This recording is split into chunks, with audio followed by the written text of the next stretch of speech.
So this is the Christmas countdown canvas. Ours is not going to be a skinny rectangle. Ours is going to be the 16 by 20 as per usual. It's really simple if you think about it just in shapes, a breakdown of shapes. Like obviously our head's a circle, got a skinny rectangle for the neck, triangles for the collar, a big square for the chalkboard part. These are basically circles, got rectangles, triangles, all that good stuff. But I'm just going to break it down in what you would start painting in or drawing in first. So the first thing that we're going to do is determine where we want, let's say this is my canvas. We're going to determine where we want our chalkboard side to be. So this big square. It doesn't leave much on the edges, so it's going to be pretty big. And it's like a lower half of the canvas. Ooh.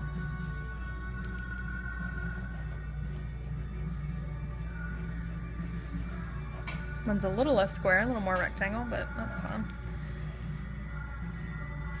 So from there, you can add in your little neck, and then the head. Stuff's a little bit cuter if you kind of over exaggerate it. Half of this head is going to be the hat, so keep that in mind. It's got a little crown like zigzag, and then it goes above where the head would actually be, because that's just how hats work. It's got a little jingle jangle on it. The ears are like flower petals almost.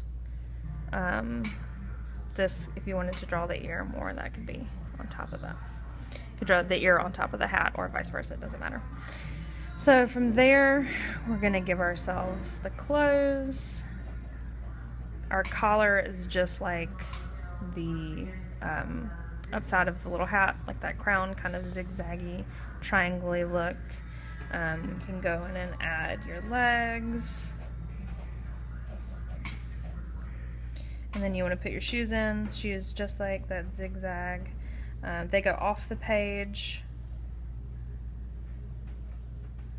so you don't have to worry about that bottom bit. You can fatten up his leg a little bit if you want. So, because we've got that sign in front of the body, we get away with just giving this like tiny impression of the arms on his right side, but on his left side you get a little bit more of that. So on the left you just want to give him a shoulder there, and it can come around like he's holding the sign if you want. Over here, give him a shoulder, but his hand actually comes over, his arm and hand come over to the chalkboard. Give yourself a zigzag, and then he's pointing. God, still looks like he's shooting a bird. This is now the second time we filmed this. Awesome. You can always add these little beads on there, these little bedazzles. Same goes with this. His stockings are striped, and they are not perfectly striped. They're kind of catty-cornered. What else is left?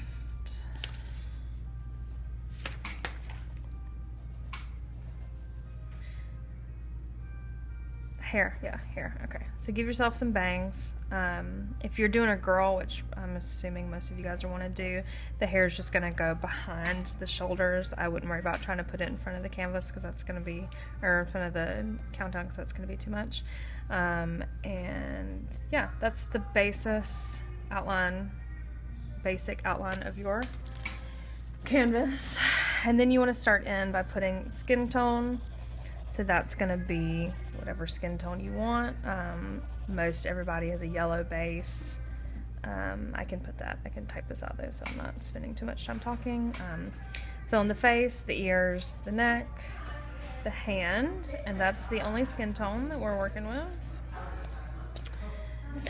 From there, I would start in on the green of his outfit, because you've got the most green in here. And you do want this stuff to dry a little bit, so that way you're not like blending all these colors without meaning to. So he's got green in his hat up here. His collar is green. His cuff, part of his stockings, and his shoes. So you got all that green, all that green. Next, go in on the blue. And two, I guess I didn't think about this, but they don't have to use these colors. I mean, it just depends on how nice you want to be to them. But they could do, you know, whatever else they wanted to.